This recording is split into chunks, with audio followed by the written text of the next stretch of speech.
में मौजूद सूबे के मुखिया योगी आदित्यनाथ, उनके साथ सांसद हेमा मालिनी वहां पर मौजूद हैं और पूजा पाठ वहां पर, ये तस्वीर आपको सीधी हम दिखा रहे हैं। सीएम योगी वहां पर, हेमा मालिनी वहां पर। थोड़ी देर के बाद नामांकन दाखिल करेंगी हेमा मालिनी, लेकिन उससे पहले बांके बिहारी के दर पर पहुंचे पूजा पाठ, और ऊर्जा मंत्री श्रीकांत शर्मा भी वहां पर मौजूद हैं उत्तर प्रदेश के। ये तस्वीरें आपको दिखा रहे हैं वृंदावन से लाइव, बांके बिहारी मंदिर। इससे पहले भी आपने देखा था कि सीएम योगी आदित्यनाथ जब भी मथुरा जाते हैं तब जरूर बांके बिहारी मंदिर पहुंचते हैं सीएम, वहां पर पूजा पाठ दर्शन करते हैं। लेकिन आज का मौका बेहद खास, क्योंकि आज हेमा मालिनी थोड़ी ही देर के बाद नामांकन दाखिल करेंगी नामांकन, लेकिन उससे पहले ये तस्वीर आपको हम दिखा रहे हैं वृंदावन से लाइव। आप देखिए बांके बिहारी मंदिर में मौजूद हैं सूबे के मुखिया योगी आदित्यनाथ। हेमा मालिनी उनके बगल में खड़ी, आप देखिए तस्वीर, और उनके बगल में श्रीकांत शर्मा। ये तस्वीरें, काफ़ी देर से सीएम यहाँ पर मौजूद हैं, अभी थोड़ी देर यहाँ पर रुकेंगे, उसके बाद नामांकन की प्रक्रिया शुरू होगी। लेकिन उससे पहले की ये तस्वीरें आपको दिखा दें, भीड़ वहाँ पर खचाखच है, और इससे बीच सीएम योगी वहाँ पर पहुँचे हैं।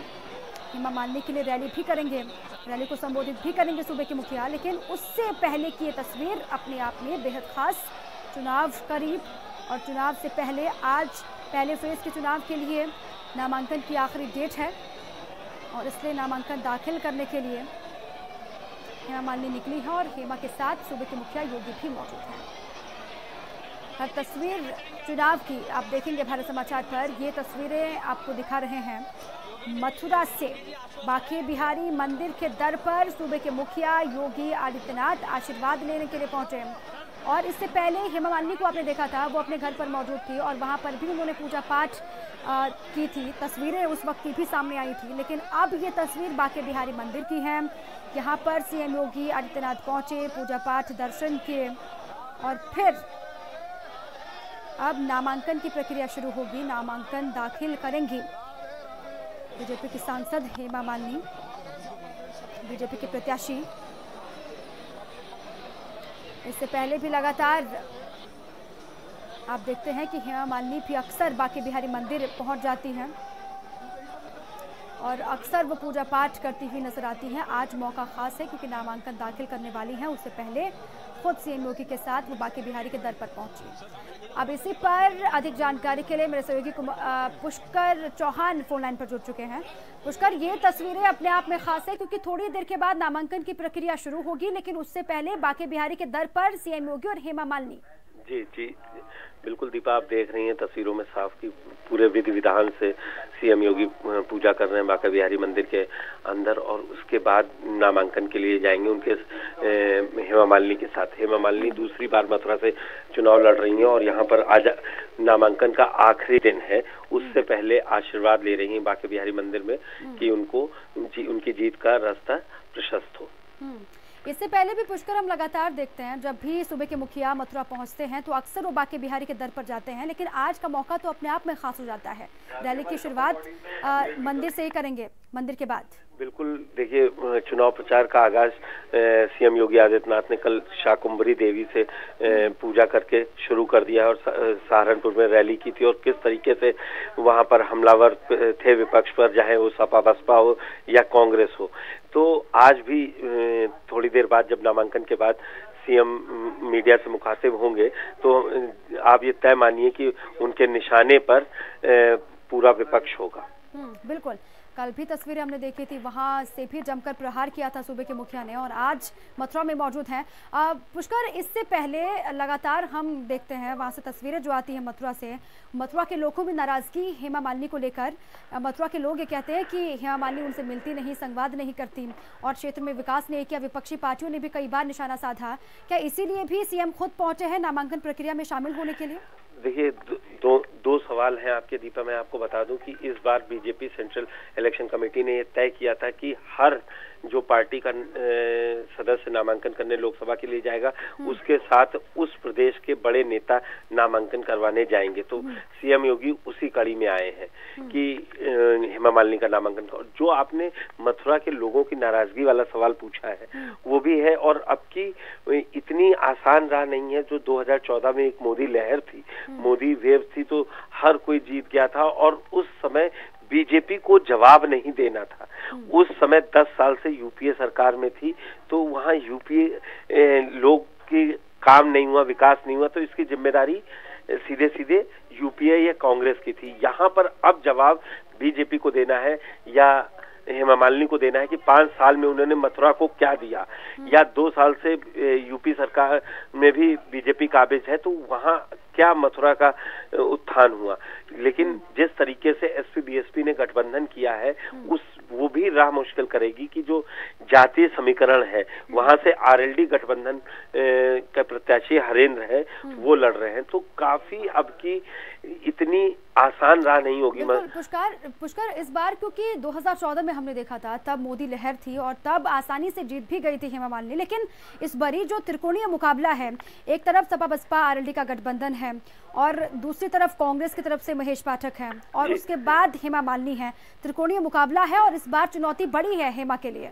बिल्कुल वही मैं कह रहा हूँ कि हेमा मालिनी जब वोट मांगने जाएंगी तो वो मोदी के नाम पे वोट मांगे जा रहे हैं, रैलियां होगी। आगरा में रैली हुई थी और मथुरा से वो लड़ रही, तो बिल्कुल पड़ोस की सीट है। तो आप ये सोचिए, जोर है 11 तारीख को जो वोटिंग होनी है उसमें मुद्दा विकास रहेगा ही रहेगा, लेकिन जाति समीकरणों को आप नकार नहीं सकते, जिसको सपा बसपा और आरएलडी के गठबंधन ने पहले चरण में बखूबी पिरोया है। जो इन तीनों का गठबंधन हुआ है, ये हर सीट पे कड़ी टक्कर दे रहे हैं। और आप जिस तरीके से देख रहे हैं कि प्रियंका गांधी को कांग्रेस ने लॉन्च कर दिया, उसके बाद प्रियंका गांधी के पूर्वी उत्तर प्रदेश में दौरे हुए हैं। अभी 27 तारीख से अयोध्या में 3 और अमेठी और रायबरेली में 3 दिन का है। तो जब तक 11 तारीख आएगा तो फिर वो मथुरा भी आ सकती है, उनके रैली लगी हो सकती है। और ज्योतिरादित्य सिंधिया लगातार पश्चिम उत्तर प्रदेश के प्रभारी हैं कांग्रेस के, वो नेताओं के छोटे छोटे नेताओं से संपर्क कर रहे हैं। तो अब की हेमा मालिनी के लिए एक वो फेस है, वो एक्ट्रेस है, उनका नाम है, उस पे जीतना बहुत मुश्किल है। आपको अपने काम बताने होंगे और बीजेपी ने जो काम किए हैं उन कामों को बता के तब जीतने। इस बार के लोकसभा चुनाव में वहां पर सपा बसपा आरएलडी के साथ आने से वोटों का ध्रुवीकरण निश्चित है। बिल्कुल बिल्कुल निश्चित है, मैं आपको वही बता रहा हूँ, वोटों का ध्रुवीकरण निश्चित है। आप देखिए जो सहारनपुर में कल रैली हुई है, सीएम योगी आदित्यनाथ ने सीधे सीधे बोले कि हाफिज मसूद का दामाद चुनाव लड़ रहा है। नाम नहीं लिया था उन्होंने, लेकिन नाम नहीं लिया है और हम भी नहीं लेंगे। लेकिन आप सोचिए, वोटों के ध्रुवीकरण के लिए पाकिस्तान को लाया जा रहा है।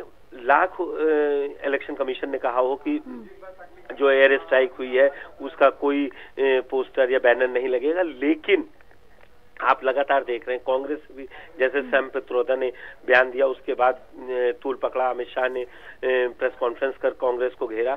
और सीएम योगी आदित्यनाथ के निशाने पर 2 ही चीजें हैं। कल उन्होंने साफ नाम लिया था कि राघव लखनपाल है तो आपको सुरक्षा की गारंटी है। और अगर एक तरफ वोटों का ध्रुवीकरण, जातीय समीकरण बहुत बड़ा फैक्टर है उत्तर प्रदेश में, लेकिन कल जब मीडिया के सामने हेमा आई थी तब उनसे सवाल किया गया था कि इस बार भी जीतेंगे क्या आप, तो उन्होंने कहा था कि इस बार भी जीत निश्चित है। और इस बार जो विपक्षी पार्टियां निशाना साध रही हैं कि विकास नहीं हुआ मथुरा में, हेमा ने कहा था कि वो पार्टियां जरा मथुरा में आए और वहां पर जमीनी हकीकत को देखें, विकास उनको साफ नजर आएगा। देखिए, जो सत्ता पक्ष की पार्टी है, आप क्या सोच रहे हो, यूपीए के जमाने में कांग्रेस से कोई पूछता था तो वो फेहरिस्त गिनाते थे, हमने आरटीआई दिया, हमने किसानों का कर्जा माफ किया। जब वो ये वोटर तय करता है, नेता नहीं तय करेगा कि क्या काम किया है। अखिलेश यादव 2017 में कह रहे थे कि मैंने काम किया है, एक्सप्रेस वे बना है, वोट खुले तो क्या निकला था। तो वोटर के मन में क्या है, अगर वोटर, मथुरा की जनता अगर मान रही होगी कि विकास हुआ है और हेमा मालिनी को जीतना चाहिए, तो कोई रोक नहीं सकता, कोई जाति समीकरण नहीं रोक सकता, कोई ध्रुवीकरण नहीं रोक सकता। लेकिन जिस गठबंधन की बात कर रहे हैं वो एक कड़ी चुनौती जरूर पेश कर रहा है और ये एक हकीकत है। बिल्कुल, और इस बार तो समीकरण एकदम उल्टे हैं 2014 से। और पुष्कर, कल जब सहारनपुर पहुंचे थे सूबे के मुखिया योगी, वहां पर भी उन्होंने जनसभा को संबोधित करते हुए कहा था कि स्थिति 2000, वो देखिए मुकाबला कड़ा है, गठबंधन है सामने, लेकिन सूबे के मुखिया कह रहे हैं कि हमारे लिए कोई बड़ी चुनौती नहीं है, हमारे पास मोदी का नाम भी है और मोदी का काम भी है। देखिए, आप फ्रंट में लड़ाई लड़ रहे हैं, सियासी लड़ाई है, मैदान में आप आखिरी दम तक कहेंगे कि हम लड़ाई में और हम जीत रहे हैं, हम बहुतों से आगे। ये एक सधी हुई लाइन है। कांग्रेस से पूछिए वो भी यही कहेगा, गठबंधन से पूछिए ये भी कहेगा। लेकिन वही मैं कह रहा हूँ, जो भी डिसाइड कौन करेगा, कांग्रेस ना बीजेपी ना सपा, डिसाइड करेगा वोटर, और जो वोटर तय करेगा। वोटर्स में इतनी ताकत है कि वो सत्ता बिगाड़ और सत्ता बदल भी सकते हैं। शुक्रिया आपका पुष्कर तमाम जानकारियों के लिए। और इसी पर अधिक जानकारी के लिए मेरे सहयोगी अभिषेक पांडे लाइव जुड़ चुके। मैं सीधा रुख अभिषेक का ही करूंगी। अभिषेक, सूबे के मुखिया खुद पहुंचे मथुरा, नामांकन प्रक्रिया थोड़ी देर के बाद शुरू भी हो जाएगी, नामांकन दाखिल करेंगी हेमा मालिनी, लेकिन वहां पर रैली करने के लिए उनके साथ मौजूद हैं सूबे के मुखिया योगी। जी हाँ, बिल्कुल। और हेमा मालिनी के लिए जोरदार प्रचार करेंगे उत्तर प्रदेश के मुख्यमंत्री। पहले से ही डायरेक्शंस दिए गए थे सबको कि जो भी स्टार जो भी लोकसभा के जो कैंडिडेट्स हैं उनके लिए बड़े नेताओं को लगाया जाएगा, और खुद मुख्यमंत्री यहाँ पर मौजूद हैं। इसके बाद रैली भी करेंगे। हेमा मालिनी के लिए जोर लगाना पड़ रहा है। ये तस्वीरें देख करके भी ऐसा लग रहा है, क्योंकि पिछली बार आसान जीत हुई थी, इस बार इतनी आसान नहीं होगी, केक वॉक नहीं होगा। बिल्कुल आसानी से जीत की तरफ हेमा मालिनी ने जो संभावनाएं दिखाई थी, उन्होंने विश्वास जताया था कि उनकी जीत होगी। शायद इतना आसान नहीं होगा, क्योंकि वहां पर एक मजबूत अलायंस सामने उनके दिख रहा है। तो जाहिर तौर पर उनके लिए जोर लगाना पड़ रहा है, और इसीलिए उत्तर प्रदेश के मुख्यमंत्री अपनी टीम के साथ वहां पे मौजूद हैं। वहां पर उन्होंने बांके बिहारी के दर्शन किए और उसके बाद रैली के लिए भी जाएंगे। बिल्कुल बिल्कुल, यही चीज मैं थोड़ी देर पहले यही बात मैं पुष्कर से भी कह रही थी कि हालांकि बीजेपी वो सामने से दिखाए ना, ये नहीं दिखाए कि हम नर्वस हैं, घबराए हुए हैं, डर हैं, लेकिन गठबंधन एक बहुत बड़ी चुनौती है मथुरा में भी बीजेपी के लिए, इसे नकार नहीं सकती बीजेपी। जिस इलाके से वो सांसद हैं हेमा मालिनी, जाट लैंड है, वहां पर कास्ट पोलराइजेशन, कास्ट पॉलिटिक्स बहुत हावी रहती है। तो ऐसे में इस बार जब पूरा का पूरा विपक्ष, खासतौर पे सपा बसपा और आरएलडी, जो कि आरएलडी वहां की मजबूत क्षेत्रीय दल है, वहां पर वो एकजुट हुए हैं, तो वहां पर वोटों का ध्रुवीकरण और जो क्षेत्रीय पार्टियां हैं उनकी वोटों की एकजुटता होगी, जो सीधे तौर पर बीजेपी को प्रभावित करेगी। हालांकि एक ग्लैमर फेस है बीजेपी का हेमा मालिनी, तो ऐसे में बीजेपी को लगता है कि उनको अगर सामने लाया जाए, उनके लिए मजबूती के साथ कैंपेन किया जाए। ठीक, बहुत बहुत शुक्रिया आपका अभिषेक तमाम जानकारियों के लिए।